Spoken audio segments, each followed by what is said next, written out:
Credit policy, ग्राहक भरोसे का खेल। इंट्रो।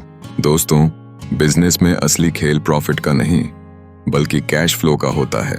आज मैं आपको एक ऐसी कंपनी की कहानी सुनाऊंगा जिसने सेल्स तो करोड़ों की लेकिन गलत क्रेडिट पॉलिसी की वजह से 1 साल में डूब गई। ग्राहकों पर भरोसा किया और वही भरोसा कंपनी के लिए सबसे बड़ा धोखा बन गया। ये है क्रेडिट पॉलिसी का खेल। कहानी भाग 1। एक बड़ी मैन्युफैक्चरिंग कंपनी थी। सेल्स टीम पर प्रेशर था, टारगेट पूरा करना है। उन्होंने सोचा, चलो हर ग्राहक को क्रेडिट पर माल दे देते हैं ताकि ऑर्डर ज्यादा मिले। शुरुआत में कंपनी ने धमाका किया। सेल्स रिपोर्ट देखकर मालिक बोला, वाह, हमारी ग्रोथ तो आसमान छू रही है। लेकिन असली खेल धीरे धीरे सामने आया। कहानी भाग 2। 6 महीने बाद छोटे ग्राहक पेमेंट टालने लगे। भाई, अगले हफ्ते देंगे। बड़े ग्राहक बोले, हमें भी 90 दिन चाहिए।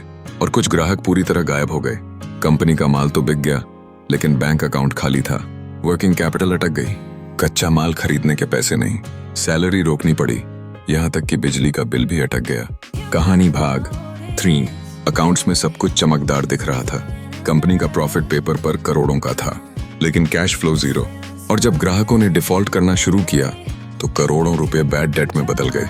मालिक को समझ आ गया कि असली गलती सेल्स में नहीं बल्कि उनकी क्रेडिट पॉलिसी में थी। सीख, लेसन।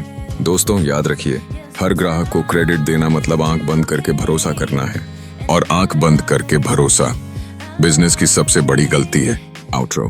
तो अगली बार जब आप किसी ग्राहक को क्रेडिट दें तो इन बातों को जरूर याद रखें। 1. हर ग्राहक का बैकग्राउंड चेक करें। 2.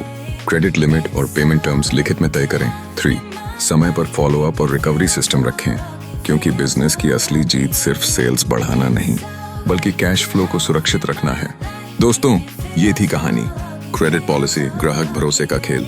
अगर आपको ये कहानी पसंद आई तो लाइक, कमेंट और सब्सक्राइब करना मत भूलिएगा। मैं फिर मिलूंगा एक नई कहानी के साथ जो आपके बिजनेस और करियर दोनों को नई दिशा देगी। नोट, ये कहानी जानकारी काल्पनिक है